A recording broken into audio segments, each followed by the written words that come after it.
अल्हम्दुलिल्लाहि रब्बिल आलमीन वस्सलातु वस्सलामु अला सय्यिदिल मुरसलीन अम्मा बाद फ़अऊज़ु बिल्लाहि मिनश शैतानिर रजीम बिस्मिल्लाहिर रहमानिर रहीम अस्सलातु वस्सलामु अलैका या रसूलल्लाह व अला आलिका व अस्हाबिका या हबीबल्लाह अस्सलातु वस्सलामु अलैका या नबियल्लाह व अला आलिका व अस्हाबिका या नूरल्लाह। इस बार आवाज़ अचे तो स्पीकर। हज़रत सहल बिन साद रज़ी अल्लाह ताला अन्हु का रिवायत है त हिकिड़ी नबी पाक सल्लल्लाहु अलैहि वसल्लम ॿाहिरि तशरीफ़ वठी आया। हिन मौक़े ते हज़रत अबू तलहा अंसारी रज़ी अल्लाह ताला अन्हु अॻिते वधी करे अर्ज़ु कयो, या रसूल अल्लाह सल्लल्लाहु अलैहि वसल्लम, मुंहिंजा माउ पीउ अवां ते क़ुर्बान, अॼु चेहरे मुबारक ते ख़ुशी जा आसार मालूम थी रहिया आहिनि। प्यारे आका मदीने वारे मुस्तफ़ा सल्लल्लाहु अलैहि वसल्लम फरमायो, बेशक हाणे जिब्रील अमीन अलैहिस्सलातु वस्सलाम मूं वटि आयो ऐं हुन अर्ज़ु कयो, ए मुहम्मद सल्लल्लाहु अलैहि वसल्लम, जंहिं अवां ते हिकु भेरो दुरूद पाक पढ़ियो, अल्लाह पाक उनजे नामाए आमाल में 10 नेकियूं लिखंदो ऐं 10 गुनाह मिटाईंदो ऐं 10 दरजात बुलंद कंदो। सल्लू अलल हबीब सल्लल्लाहु ताला अला मुहम्मद सल्लल्लाहु ताला अलैहि वसल्लम। 99 सने हिजरी जी ॻाल्हि आहे। सरांदीप यानी हाणोकी श्रीलंका जे इलाइक़े मां हिकु काफ़िलो सामूंडी रस्ते खां थींदो अरब शरीफ़ ॾांहुं रवानो थियो। उन काफ़िले में मुसलमान बि हुआ जेकी हज या उम्रो करण जे इरादे सां रवाना थिया हुआ। उन्हनि में औरतूं बि शामिल हुयूं। हीउ काफ़िलो जॾहिं सिंध जे साहिली पटीअ खां गुज़रियो त उन्हनि ते कुझु धाड़ेलनि हमिलो करे ॾिनो। उन्हनि जो साज़ो सामान फुरे करे खेनि क़ैदी बणाए छॾियो। उन्हनि क़ैदियुनि खे देबुल नाले हिकु क़िले में रखियो वियो। जॾहिं इहा ख़बर उन वक़्त जे मुसलमान हुकुमरान खे पई त उन फ़ौरी तौरु रिहाई जी कोशिशि शुरू करे ॾिनी। उन वक़्तु सिंध जो हुकुमरान राजा ॾाहर हुयो जेको ग़ैर मुस्लिम हुयो। उहो जॾहिं क़ैदियुनि खे कंहिं तरह आज़ादु करण ते राज़ी न थियो त हिकु 17 सालनि जे नौजवान हज़रत मोहम्मद बिन क़ासिम रहमतुल्लाह ताला अलैहि खे संदसि सरबराही में हिकु वॾो लश्कर ॾेई रवानो कयो। हज़रत मोहम्मद बिन क़ासिम रहमतुल्लाह ताला अलैहि देबुल पहुतो। काफ़ी ॾींहं जंग जारी रही। आख़िरकार देबुल खे फ़तह करे वरितो ऐं क़ैदियुनि खे आज़ादु कराए वरितो। देबुल जे क़िले जे जेल खाने जो जेको जेलर हो, उन मुसलमान क़ैदियुनि वटि ॾींहुं राति गुज़ारिया हुआ। संदन अख़लाक़, उन्हनि जी इबादत करण जो अंदाज़ उन्हनि पंहिंजे अखियुनि सां ॾिठो हो ऐं हीउ खाउन तमामु घणो मुतासिर थियो हो। जीअं त जंहिं वक़्तु मुसलमाननि जे लश्कर देबुल जे क़िले खे फ़तह करे पंहिंजो झंडो लहिरायो, जेल खाने जे उन निगरान खे हज़रत मोहम्मद बिन क़ासिम रहमतुल्लाह ताला अलैहि जे साम्हूं पेश कयो वियो। खेसि इस्लाम क़बूल करण जी दावत ॾिनी। हीउ शख़्स मुसलमाननि जे अख़लाक़, अंदाज़ ऐं आदतुनि खां अॻे ई मुतासिर थी चुको हुयो। जीअं त उन फ़ौरन ई कलमो पढ़ी वरितो ऐं मुसलमान थी वियो। प्यारा इस्लाम भाइरो, हीअ आहे मुसलमाननि जो प्यारो अख़लाक़, प्यारो अंदाज़, प्यारो किरदारु, जंहिंखे ॾिसी ग़ैर मुस्लिम कलमो पढ़ी वठंदा हुआ। हीअ सिर्फ़ु हिकु जेलर जी ॻाल्हि न आहे। मोहम्मद बिन क़ासिम रहमतुल्लाह ताला अलैहि जॾहिं सिंध खे फ़तह कयो त उन इलाइक़े जो ज़ाहिरी नक्शो जेतोणीकि इहो ई हुयो, पर हितां जो अंदाज़, हितां जे रहण वारनि जूं आदतूं, तौर तरीक़ा ऐं अख़लाक़ मिटिजी विया हुआ। हीउ देबुल जो क़िलो जेको पहिरियां कुफ़र ऐं शिरक जो अॾो हुयो, बाद में इल्म दीन जो तमामु वॾो मर्कज़ बणिजी वियो। हिते वॾनि आलिमनि, मुहद्दिसनि जनमु वरितो। हिन खां अलावा सॼी सिंध में ई इल्म दीन पखिड़िजी वियो। हिते वॾा आलिम पैदा थिया।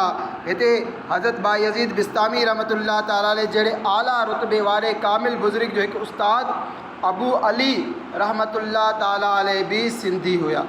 उन्हनि खां संदन तसव्वुफ़ जो इल्मु सिखियो हुयो। मुल्तान जेको हाणे मदीनतुल औलिया सॾिजे थो, असांजे मुल्क अज़ीज़ पाकिस्तान जो मशहूरु शहरु आहे। सिंध फ़तह थियण खां पहिरियां हीउ शहरु ग़ैर मुस्लिमनि जो हिकु अहम मर्कज़ हुयो। जीअं असां हज करण जे लाइ मके शरीफ़ वेंदा आहियूं, ग़ैर मुस्लिम पंहिंजा मज़हबी त्यौहार अदा करण जे लाइ मुल्तान ईंदा हुआ। पर जॾहिं मोहम्मद बिन क़ासिम मुल्तान फ़तह कयो त उन खां बाद मुसलमाननि जे दौर हुकूमत में अंदाज़ कहिड़ो हुयो कि तारीख़ जे किताबनि में लिखियलु आहे मुल्तान में उलूम क़ुरान जी तमामु घणी रग़बत हुई। हिते वॾा वॾा कारी हूंदा हुया। मुल्तान जी बाज़ारुनि में औरतूं नज़र न ईंदियूं हुयूं। माण्हू शराब ऐं बदकारी वग़ैरह जो नालो वठण ई पसंदि न कंदा हुया। वापार जो अंदाज़ बदिलजी वियो हुयो। ख़रीद फ़रोख़्त में कूड़ ॻाल्हाइणु, माप तौर में घटिताई करणु, हेरा फेरी करणु यानी धोखो ॾियणु वग़ैरह ही सभई गुनाह न हुजण जे बराबरि हुया। सुभान अल्लाह। हीअ आहे पहिरियां जे मुसलमाननि जो प्यारो अख़लाक़ किरदारु। ही बाकिरदार बा अख़लाक़ माण्हू जंहिं सरज़मीन ते क़दम रखंदा हुया उन्हनि जी क़िस्मत ई संवारे छॾींदा हुया। उतां गुनाह मिटिजी वेंदा हुया, मुआशिरे मां बुराइनि जो ख़ात्मो थी वेंदो हुयो ऐं घर घर में नेकियुनि जी बहार अची वेंदी हुई। प्यारा इस्लामी भाइरो, 3 ॾींहंनि खां बाद 14 अगस्त आहे। ही इंशाअल्लाहुल करीम पाकिस्तान जी 76वीं सालगिरह मल्हाई वेंदी। अल्लाह पाक असांजे वतन अज़ीज़ खे सलामत रखे, शादो आबाद रखे, उनखे बुरिन नज़रुनि खां महफ़ूज़ फ़रमाए। अल्हम्दुलिल्लाह पाकिस्तान अल्लाह पाक जी तमामु वॾी नेमत आहे। हीउ आज़ादु इस्लामी मुल्क आहे। इस्लामी अहकामनि ते अमल करण जे लिहाज़ खां जेतिरी आज़ादी पाकिस्तान में आहे एतिरी आज़ादी कंहिं ॿिए मुल्क में नाहे ॾिठी वई। अल्हम्दुलिल्लाह पाकिस्तान कसीरुल मसाजिद मुल्क आहे। हिते महल्ले महल्ले में मस्जिदूं मौजूदु आहिनि। पाकिस्तान हाजियुनि जो मुल्क आहे। हर साल हज ते हिकु वॾी तादाद पाकिस्तानी आशिकाने रसूल जी हूंदी आहे। पाकिस्तान हुफ़ाज़ किराम जो मुल्क आहे। अल्हम्दुलिल्लाह असांजे मुल्क अज़ीज़ में लखें हाफ़िज़ सगोरा मौजूदु आहिनि। अल्हम्दुलिल्लाह पाकिस्तान औलिया किराम जी सरज़मीन आहे। हज़ारें औलिया किराम हिन पाक सरज़मीन ते आराम फ़रमाए रहिया आहिनि। पाकिस्तान में हज़रत अब्दुल्ला शाह गाज़ी आहे। पाकिस्तान में बाबा फ़रीद आहे, बहाउद्दीन ज़करिया आहे, शाह रुकन आलम आहे, शहबाज़ कलंदर आहे, बाबा बुल्ले शाह आहे, शाह अब्दुल लतीफ़ भिटाई रहमतुल्लाह ताला अलैह ऐं ॿिया काफ़ी कसीर औलिया किराम हिन सरज़मीन ते आबाद आहिनि। हीअ त पाकिस्तान जा चङा पहलू हुया। वधीक कामयाबी जे लाइ, तरक़ी जे लाइ असांखे पंहिंजे कमज़ोर पहलुअनि खे बि ॾिसण जी ज़रूरत आहे। आलिम सगोरनि अल्लाह वारनि हिन पाक सरज़मीन ते जेकी ख़िदमतूं सरअंजाम ॾिनियूं उन्हनि जो त को मटी न आहे। अल्लाह करीम उन्हनि खे हिन ख़िदमत जो तमामु घणो अजर अता फ़रमाए। उन्हनि खे करोड़े सलाम हुजनि। ॾींहुं राति रहमतुनि जी बरसाति थिए।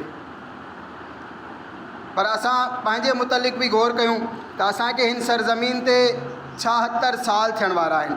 असां मां अक्सर उहे आहिनि जिन जी पैदाइश ई हिन मुल्क में थी। को हिते 20 साल गुज़ारे चुको, 30 साल गुज़ारे चुको, को 40-50 साल बि गुज़ारे चुको। असां गौर कयूं असांजे हिते हुजण सां कहिड़ी तब्दीली आई। मां पाण केतिरा नेक कमु कयां थो, केतिरनि गुनाहनि खां बचां थो। पोइ हीअ बि सोचियो त मुंहिंजे ज़रिए केतिरनि जी इस्लाह थी, मुआशिरो केतिरो बहितरी जी तरफ़ वधियो।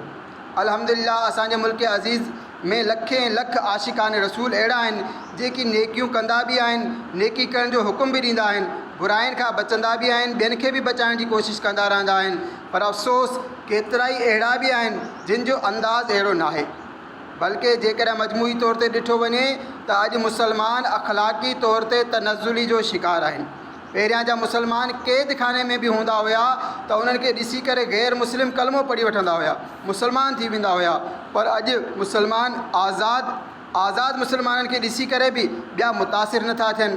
अफ़सोस अॼु असांजी हालत उबतड़ आहे। सूरत हाल कुछ अहिड़ी थी चुकी आहे जो वज़ा में तुम हो नसारा तो तमद्दुन में हुनूद, ये मुसलमान हैं जिन्हें देख के शर्माए यहूद। एक गैर मुस्लिम मुफ़क्किर हुयो, उनखे कंहिं मुसलमान चयो तव्हां एतिरा साहिबे नज़र आहियो, अक़ल रखो था, पोइ मुसलमान छो नथा थियो? उन ते गैर मुस्लिम अहिड़ो त इबरतनाक जवाबु ॾिनो जो उनखे ॿुधी हर गैरतमंद मुसलमान जो शर्म सां कंधु झुकी वञे। गैर मुस्लिम चयो जॾहिं मां उन इस्लाम खे ॾिसां थो जेको मुसलमाननि जी किताबनि में लिखियलु आहे त मुंहिंजी दिलि में इस्लाम जी हक़ानियत यानी सचाई जो ॾीओ रोशन थी वञे थो। मुंहिंजी दिलि चाहींदी आहे त मां हिननि मुक़दस किताबनि खे सॼी ज़िंदगी सीने सां लॻाए रखां।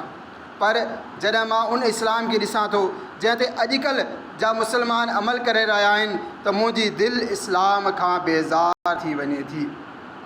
बन गए तिनके नशीमन के कफ्स की तीलियाँ, बन गया क्या हम चले थे क्या बनाने के लिए।